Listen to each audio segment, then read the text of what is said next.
Saturday is the deadline for Hamas to set more hostages free. The terrorist group is expected to release 3 people, including one who has dual American-Israeli citizenship. As Chris Mitchell reports from Jerusalem, the move comes after Hamas had said it would hold off.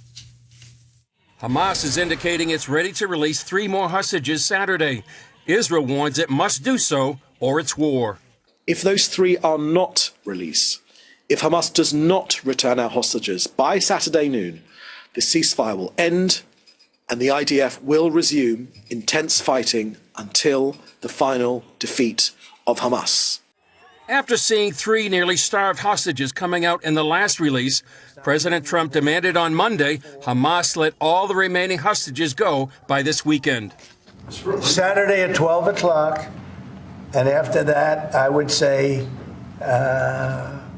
all hell is going to break out. But he also left the decision up to Israel. Saturday at 12, we want them all back. I'm speaking for myself. Israel can override it. The terrorist group clarified that it would continue releasing hostages, quote, as scheduled, meaning only 3 hostages on Saturday. That ran contrary to Trump's demand to release all of the hostages and some calls by Israeli officials to free all 9 remaining hostages who are alive and supposed to be freed throughout the rest of Phase 1 of the deal.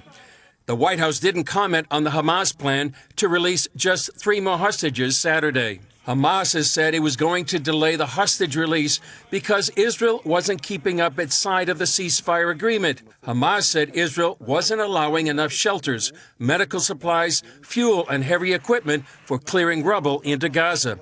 But now the release of 3 hostages appears to be going ahead.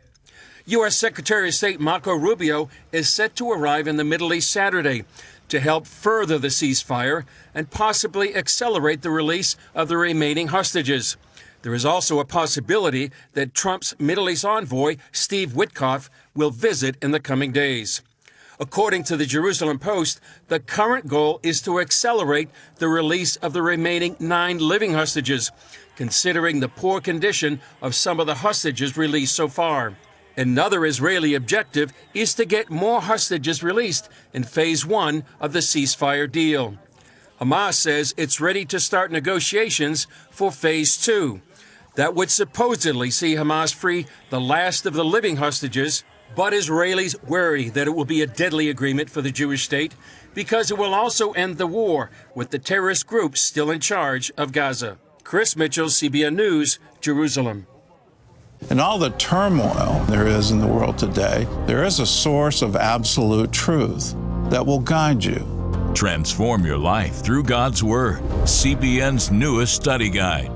You'll also receive insightful teaching from Gordon Robertson, plus access to Regent University's online course.